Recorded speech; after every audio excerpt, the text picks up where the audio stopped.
ನಮಸ್ಕಾರ ಗೆಳೆಯರಿ, stock market Kannada ಚಾನಲ್ಗೆ ಸ್ವಾಗತ ಸುಸ್ವಾಗತ. ಗೆಳೆಯರಿ, ವಿಡಿಯೋದಲ್ಲಿ ಇವತ್ತು ನಮ್ಮ ಮಾರ್ಕೆಟ್ ಅಲ್ಲಿ ಸುದ್ದಿಯಲ್ಲಿರುವಂತಹ ಇಂಪಾರ್ಟೆಂಟ್ ಶೇರ್ಗಳ ಬಗ್ಗೆ ತಿಳ್ಕೊಳ್ಳುವಂತ ಪ್ರಯತ್ನವನ್ನು ಮಾಡೋಣ. ಹಾಗೆ ನಿಮ್ಗೆಲ್ರಿಗೂ ಈಗಾಗಲೇ ಗೊತ್ತಿರೋ ಹಾಗೆ ಇವತ್ತು ಬಹಳ ಇಂಪಾರ್ಟೆಂಟ್ ಡೇ ಅಂತ ಹೇಳ್ಬೋದು ನಮ್ಮ ಮಾರ್ಕೆಟ್ಗೆ. ಯಾಕೆಂತಂದ್ರೆ ಮಿಡ್ಲ್ ಈಸ್ಟ್ ಅಲ್ಲಿ ಟೆನ್ಷನ್ ಶುರುವಾಗಿದೆ. ಅದು ಪೂರ್ಣ ಪ್ರಮಾಣದ ಯುದ್ಧಕ್ಕೂ ಕೂಡ ಕಾರಣ ಆಗೋ ತರ ಕಾಣ್ತಾ ಇದೆ. ಇಂತಹ ಸಂದರ್ಭದಲ್ಲಿ ಮಾರ್ಕೆಟ್ ಯಾವ ರೀತಿ ಯಾಕೆ ಮಾಡುತ್ತೆ ಅನ್ನುವಂತ ಕುತೂಹಲ ಇದ್ದೇ ಇರುತ್ತೆ. ನೋಡೋಣ, ಅದ್ರ ಬಗ್ಗೆ ಒಂದಷ್ಟು ವಿಷಯವನ್ನ ತಿಳ್ಕೊಳ್ಳೋಣ. ಮೊದಲಿಗೆ ಡಿಸ್ಕ್ಲೇಮರ್ ಕೊಡ್ಲಿಕ್ಕೆ ಇಷ್ಟಪಡ್ತೀನಿ. ಇಲ್ಲಿ ಕವರ್ ಮಾಡ್ತಿರುವಂತ ಯಾವುದೇ ಸ್ಟಾಕ್ ಅನ್ನು ಕೂಡ ರೆಕಮೆಂಡ್ ಮಾಡ್ತಿಲ್ಲ. ನೀವು ಫರ್ದರ್ ಸ್ಟಡಿ ಮೆಡಿಟೇಷನ್ ತಗೊಳ್ಬಹುದು. ಆಸ್ ಎಜುಕೇಶನಲ್ ಪರ್ಪಸ್ ನಾನು ವಿಡಿಯೋ ಮುಂದೆ ತರ್ತಾ ಇದ್ದೀನಿ. ಹಾಗೆ ಡಿಸ್ಕ್ರಿಪ್ಷನ್ ಅಲ್ಲಿ ಅಕೌಂಟ್ ಓಪನಿಂಗ್ ಲಿಂಕ್ ಇದೆ. ಅಕೌಂಟ್ ಅನ್ನು ಓಪನ್ ಮಾಡ್ಕೊಳ್ಬಹುದು. ಇನ್ವೆಸ್ಟ್ಮೆಂಟ್ ಗೆ ಸಂಬಂಧಪಟ್ಟಂತೆ ನಿಮ್ಗೆ ಏನಾದರೂ ಸಪೋರ್ಟ್ ಬೇಕು ಅಂತಂದ್ರೆ ಈ ನಂಬರ್ಗಳ ಮೂಲಕ ನಮ್ಮ ಟೀಮ್ ನ ಕಾಂಟ್ಯಾಕ್ಟ್ ಮಾಡಬಹುದು. ಇಲ್ಲಿ ಮೆನ್ಷನ್ ಮಾಡಿರುವಂತಹ ಎಲ್ಲ ಸರ್ವಿಸಸ್ ನಮ್ಮ ಮೂಲಕ ಸಿಗುತ್ತೆ. ಬಟ್ ಇದಕ್ಕೆ ಕಂಡೀಷನ್ ಅಂದ್ರೆ ನಮ್ಮ ಮೂಲಕ ಅಕೌಂಟ್ ಓಪನ್ ಆಗಿರಬೇಕು. ಹಾಗಾಗಿ ಅಕೌಂಟ್ ಓಪನ್ ಮಾಡ್ಕೊಂಡು ಕಾಂಟ್ಯಾಕ್ಟ್ ಮಾಡಬಹುದು.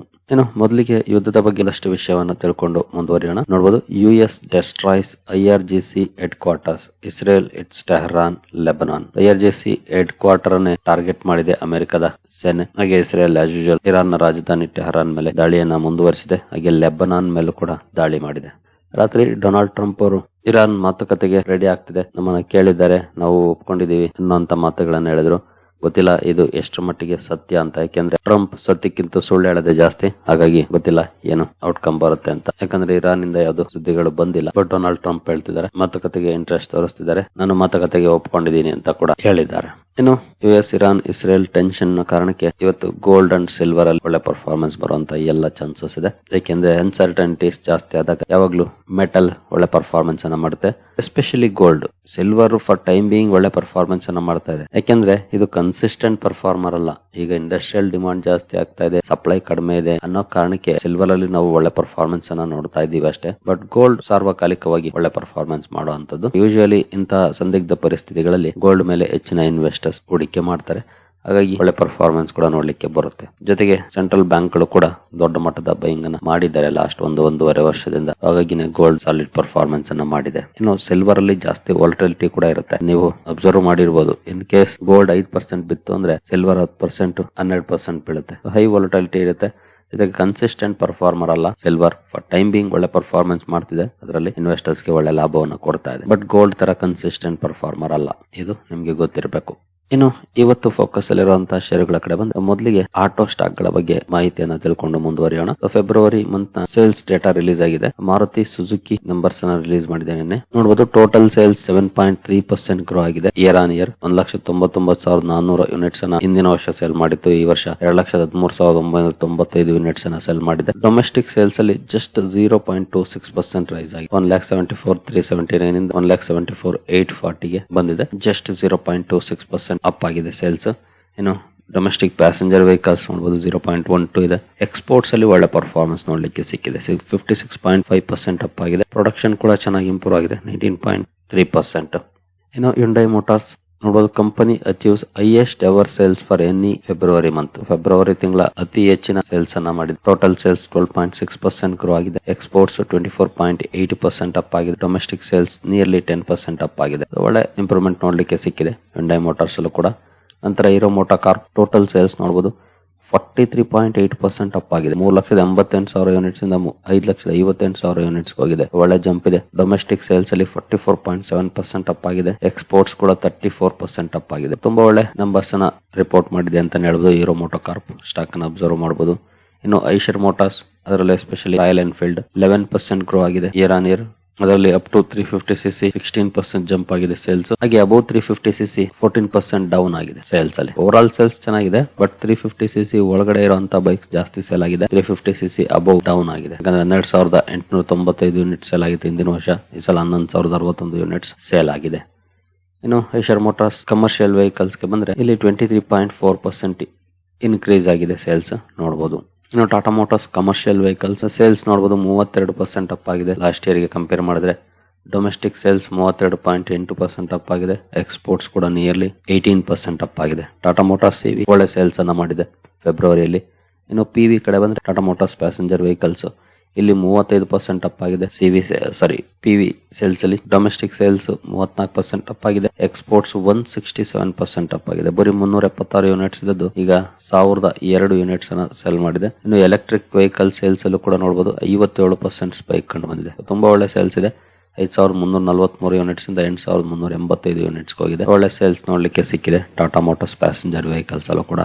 ಇನ್ನು ಮಹೀಂದ್ರ ಅಂಡ್ ಮಹೀಂದ್ರ ಇಲ್ಲಿ ಕೂಡ ನೋಡಬಹುದು ಟೋಟಲ್ ಸೇಲ್ಸ್ 18% ಅಪ್ ಆಗಿದೆ. ಪ್ಯಾಸೆಂಜರ್ ವೆಹಿಕಲ್ ಸೇಲ್ಸ್ 19% ಗ್ರೋ ಆಗಿದೆ. ಎಕ್ಸ್ಪೋರ್ಟ್ಸ್ 11% ಗ್ರೋ ಆಗಿದೆ. ಇಲ್ಲೂ ಕೂಡ ಒಳ್ಳೆ ಇಂಪ್ರೂವ್ಮೆಂಟ್ ಇದೆ. M&M ಟ್ರಾಕ್ಟರ್ ಸೇಲ್ಸ್ ಗೆ ಬಂದ್ರೆ 34% ಜಂಪ್ ಆಗಿದೆ. ಡೊಮೆಸ್ಟಿಕ್ ಸೇಲ್ಸ್ ಕೂಡ ಚೆನ್ನಾಗಿ ಇಂಪ್ರೂವ್ ಆಗಿದೆ, 35% ಅಪ್ ಆಗಿದೆ. ಎಕ್ಸ್ಪೋರ್ಟ್ಸ್ ಕೂಡ 20% ಗ್ರೋ ಆಗಿದೆ. ಇನ್ನು SML ಮಹೀಂದ್ರ ಇಲ್ಲೂ ಕೂಡ 17% ಅಪ್ ಆಗಿದೆ. ಪ್ಯಾಸೆಂಜರ್ ವೆಹಿಕಲ್ ಸೇಲ್ಸ್ ಅಲ್ಲೂ ಕೂಡ 24% ಅಪ್ ಆಗಿದೆ. ಕಾರ್ಗೋ ವೆಹಿಕಲ್ ಸೇಲ್ಸ್ 4% ಅಪ್ ಆಗಿದೆ. ಇಲ್ಲಿ ಚೆನ್ನಾಗಿದೆ performance. TVS motors total sales ನೋಡಬಹುದು 31% ಅಪ್ ಆಗಿದೆ. ಟೂ ವೀಲರ್ ಸೇಲ್ಸ್ 30% ಅಪ್ ಆಗಿದೆ.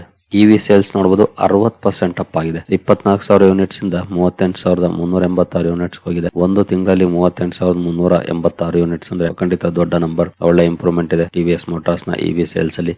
ತ್ರೀ ವೀಲರ್ ಸೇಲ್ಸ್ ಕೂಡ 77% ಅಪ್ ಆಗಿದೆ. International business highest ever sales ಅನ್ನ ಅಚೀವ್ ಮಾಡಿದೆ. 1.5 ಲಕ್ಷ ಯೂನಿಟ್ಸ್ 27% ಅಪ್ ಆಗಿದೆ ಹಿಂದಿನ ವರ್ಷಕ್ಕೆ ಹೋಲಿಸಿದ್ರೆ. ಇನ್ನು ಎಸ್ಕಾರ್ಟ್ಸ್ ಕುಬೋಟಾ ಟ್ರಾಕ್ಟರ್ ಸೇಲ್ಸ್ ನೋಡಬಹುದು 20% ಅಪ್ ಆಗಿದೆ. ಡೊಮೆಸ್ಟಿಕ್ ಸೇಲ್ಸ್ ಅಲ್ಲಿ 22% ಅಪ್ ಆಗಿದೆ. ಎಕ್ಸ್ಪೋರ್ಟ್ಸ್ 1.3% ಡೌನ್ ಇದೆ. ಇನ್ನು VST tillers power tiller and tractor sales 36% up ಆಗಿದೆ. ಅದರಲ್ಲಿ ಪವರ್ ಟಿಲ್ಲರ್ ಸೇಲ್ಸ್ ನೋಡಬಹುದು 34% ಅಪ್ ಆಗಿದೆ. ಟ್ರಾಕ್ಟರ್ಸ್ 53% ಅಪ್ ಆಗಿದೆ. ಇನ್ನು ಭಾರತ್ ಕೋಕಿಂಗ್ ಕೋಲ್ February month production data release ಮಾಡಿದೆ. ನೋಡಬಹುದು ರಾ ಕೋಲ್ ರೈಸಸ್ ಜಸ್ಟ್ 0.1% ಆಗಿದೆ. 3.49 ಮಿಲಿಯನ್ ಟನ್ಸ್ ಇಂದ 3.5 ಮಿಲಿಯನ್ ಟನ್ಸ್ ಗೆ ಬಂದಿದೆ. ಕೋಕಿಂಗ್ ಕೋಲ್ ಪ್ರೊಡಕ್ಷನ್ 1.6% ಡೌನ್ ಇದೆ. ನಾನ್ ಕೋಕಿಂಗ್ ಕೋಲ್ ಪ್ರೊಡಕ್ಷನ್ 30% ಅಪ್ ಆಗಿದೆ. ಈ ರೀತಿ ಇದೆ ಮಂತ್ಲಿ ಡೇಟಾ ಭಾರತ್ ಕೋಕಿಂಗ್ ಕೋಲ್. ಈ ಎಲ್ಲ ಆಟೋ ಸ್ಟಾಕ್ ಗಳನ್ನ ವಾಚ್ ಮಾಡಬಹುದು. ಹಾಗೆ ಭಾರತ್ ಕೋಕಿಂಗ್ ಕೋಲ್ ಪ್ರೊಡಕ್ಷನ್ ಡೇಟಾ ರಿಲೀಸ್ ಮಾಡಿದೆ. ಈ ಕಂಪನಿಯನ್ನು ಕೂಡ ವಾಚ್ ಮಾಡಬಹುದು ಯಾವ ರೀತಿ ಇರುತ್ತೆ ರಿಯಾಕ್ಷನ್ ಅಂತ. ಇವತ್ತು ಓವರ್ ಆಲ್ ಮಾರ್ಕೆಟ್ ಸೆಂಟಿಮೆಂಟ್ ಏನ್ ಪಾಸಿಟಿವ್ ಇಲ್ಲ, ಅದಕ್ಕೆ ಕಾರಣ ಅಂತೂ ನಿಮ್ಗೆ ಈಗಾಗಲೇ ಗೊತ್ತಿದೆ. ಬಟ್ ಆದ್ರೂ ರಿಯಾಕ್ಷನ್ ಬರುತ್ತೆ. ಎಸ್ಪೆಷಲಿ ಆಟೋ ಸೆಕ್ಟರ್ ತುಂಬಾ ಒಳ್ಳೆ ಪರ್ಫಾರ್ಮೆನ್ಸ್ ಅನ್ನ ಮಾಡ್ತಾ ಇದೆ. ಜೊತೆಗೆ ಅದಕ್ಕೆ ತಕ್ಕಂತ ಸೇಲ್ಸ್ ಇದೆ. ಒಳ್ಳೆ ಇಂಪ್ರೂವ್ಮೆಂಟ್ ನೋಡ್ಲಿಕ್ಕೆ ಸಿಕ್ಕಿದೆ ಎಲ್ಲ ಕಂಪನಿಗಳಲ್ಲೂ ಕೂಡ. ನೋಡೋಣ ಯಾವ ರೀತಿ ಪರ್ಫಾರ್ಮೆನ್ಸ್ ಬರುತ್ತೆ ಅಂತ. ಏನು ಬೇರೆ ಸ್ಟಾಕ್ ಗಳ ಕಡೆ ಬಂದ್ರೆ ಭಾರತಿ ಏರ್ಟೆಲ್ ಫೋಕಸ್ ಅಲ್ಲಿ ಇರುತ್ತೆ. ಕಾರಣ ಕಂಪನಿ ಗೂಗಲ್ ಜೊತೆ ಒಪ್ಪಂದವನ್ನ ಮಾಡ್ಕೊಂಡಿದೆ. Secure and engaging messaging experience ಅನ್ನ ಕೊಡ್ಲಿಕ್ಕೆ ಗೂಗಲ್ ಜೊತೆ ಒಪ್ಪಂದವನ್ನ ಮಾಡ್ಕೊಂಡಿದೆ. ಈ ಸದ್ಯ ಕಾರಣಕ್ಕೆ ಸ್ಟಾಕ್ ಫೋಕಸ್ ಅಲ್ಲಿ ಭಾರತಿ ಏರ್ಟೆಲ್ ಅನ್ನ ವಾಚ್ ಮಾಡಬಹುದು ಯಾವ ರೀತಿ ಇರುತ್ತೆ ಮಾರ್ಕೆಟ್ ರಿಯಾಕ್ಷನ್ ಇದಕ್ಕೆ ಅಂತ. ನಂತರ BL ಕೂಡ ಫೋಕಸ್ ಅಲ್ಲಿ ಇರುತ್ತೆ. ಕಾರಣ ಮೊನ್ನೆ ಬೋರ್ಡ್ ಮೀಟಿಂಗ್ ಇತ್ತು. ಡಿವಿಡೆಂಡ್ ಕೂಡ ಬಗ್ಗೆ company 1.95 rupees interim dividend announce ಮಾಡಿದೆ FY26 ಅಲ್ಲಿ. ಈ ಸುದ್ದಿ ಕಾರಣಕ್ಕೆ ಸ್ಟಾಕ್ ಫೋಕಸ್ ಅಲ್ಲಿ ಇರುತ್ತೆ. BL ಅನ್ನು ಕೂಡ ವಾಚ್ ಮಾಡಬಹುದು. ನಂತರ ಬ್ರಿಗೇಡ್ ಎಂಟರ್ಪ್ರೈಸಸ್ ಸುದ್ದಿಯಲ್ಲಿರುತ್ತೆ. ಕಾರಣ ಕಂಪನಿ ಚೆನ್ನೈಯಲ್ಲಿ ಬ್ರಿಗೇಡ್ ಸ್ಟೆಲ್ಲಾರಿಸ್ ಪ್ರಾಜೆಕ್ಟ್ ಅನ್ನು ಲಾಂಚ್ ಮಾಡಿದೆ. ಸುಮಾರು 1700 ಕೋಟಿ GDV ಹೊಂದಿರುವಂತಹ ಪ್ರಾಜೆಕ್ಟ್ ಆಗಿದೆ. ಈ ಪ್ರಾಜೆಕ್ಟ್ ಲಾಂಚ್ ಕಾರಣಕ್ಕೆ ಸ್ಟಾಕ್ ಫೋಕಸ್ ಅಲ್ಲಿ ಇರುತ್ತೆ.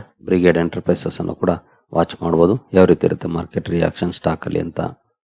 ನಂತರ ಅರಬಿಂದೋ ಫಾರ್ಮಾ ಕೂಡ ಸುದ್ದಿಯಲ್ಲಿರುತ್ತೆ. ಕಾರಣ ಕಂಪನಿಯ ಪ್ಲಾಂಟ್ ಅಲ್ಲಿ USFDA ಇನ್ಸ್ಪೆಕ್ಷನ್ ಇತ್ತು.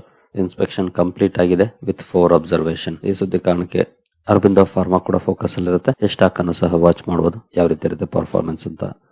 ನಂತರ ವಿಶಾಲ್ ಮೆಗಾಮಾರ್ಟ್ ಈಗಾಗಲೇ ಮೊನ್ನೆ ಇದ್ರ ಬಗ್ಗೆ ಒಂದು ಸುದ್ದಿಯನ್ನ ಕವರ್ ಮಾಡಿದ್ದು. ಅಂದ್ರೆ ಪ್ರಮೋಟರ್ ಸುಮಾರು 14% ಸ್ಟೇಕ್ ಅನ್ನ ಬ್ಲಾಕ್ ಡೀಲ್ ಮೂಲಕ ಶುಕ್ರವಾರ ಸೇಲ್ ಮಾಡಿದ್ರು. ಅದನ್ನ ಯಾರು ತಗೊಂಡಿದ್ದಾರೆ ಅಂತ ಡೇಟಾ ಬಂದಿದೆ. HDFC ಮ್ಯೂಚುವಲ್ ಫಂಡ್ ತಗೊಂಡಿದೆ. ಅದರ ಜೊತೆಗೆ ಗವರ್ನಮೆಂಟ್ ಆಫ್ ಸಿಂಗಾಪುರ್ ಸ್ಟೇಕ್ ಅನ್ನ ತಗೊಂಡಿದೆ. ಇದರ ಜೊತೆಗೆ ಮಾನಿಟರಿ ಅಥಾರಿಟಿ ಆಫ್ ಸಿಂಗಾಪುರ್ ಈ 3 ಸಂಸ್ಥೆಗಳು ಸ್ಟೇಕ್ ಅನ್ನ ತಗೊಂಡಿದ್ದಾವೆ. ಈ ಸುದ್ದಿ ಕಾರಣಕ್ಕೆ ವಿಶಾಲ್ ಮೆಗಾಮಾರ್ಟ್ ಫೋಕಸ್ ಅಲ್ಲಿ ಇರುತ್ತೆ. ಈ ಸ್ಟಾಕ್ ಅನ್ನು ಸಹ ವಾಚ್ ಮಾಡಬಹುದು ಯಾವ ರೀತಿ ಇರುತ್ತೆ ಮಾರ್ಕೆಟ್ ರಿಯಾಕ್ಷನ್ ಈ ಸ್ಟಾಕ್ ಅಲ್ಲಿ ಇವತ್ತು ಈ ಡೇಟಾ ರಿಲೀಸ್ ಆದ್ಮೇಲೆ ಅಂತ.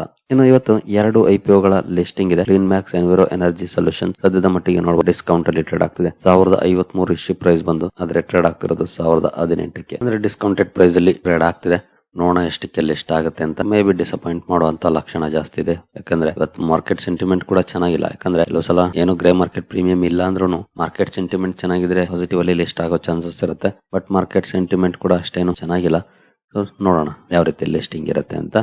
ನಂತರ ಇನ್ನೊಂದು IPO ಲಿಸ್ಟಿಂಗ್ ಇದೆ ಶ್ರೀರಾಮ್ ಟ್ವಿಸ್ಟೆಕ್ಸ್. ಇಲ್ಲೂ ಕೂಡ ಡಿಸ್ಕೌಂಟೆಡ್ ಪ್ರೈಸ್ ಅಲ್ಲಿ ಟ್ರೇಡ್ ಆಗ್ತಿದೆ. ಅದರಲ್ಲೂ ನೋಡಬಹುದು 104 ರೂಪಾಯಿ ಇಶ್ಯೂ ಪ್ರೈಸ್ ಇದೆ. ಬಟ್ 76 ಅಲ್ಲಿ ಟ್ರೇಡ್ ಆಗ್ತಿದೆ. ತುಂಬಾನೇ ಡಿಫರೆನ್ಸ್ ಇದೆ ಇಶ್ಯೂ ಪ್ರೈಸ್ ಗೂ ಗ್ರೇ ಮಾರ್ಕೆಟ್ ಪ್ರೀಮಿಯಂ ಪ್ರೈಸ್ ಗೂ. ನೋಡೋಣ ಎಷ್ಟಕ್ಕೆ ಲಿಸ್ಟ್ ಆಗುತ್ತೆ ಇದು ಅಂತ.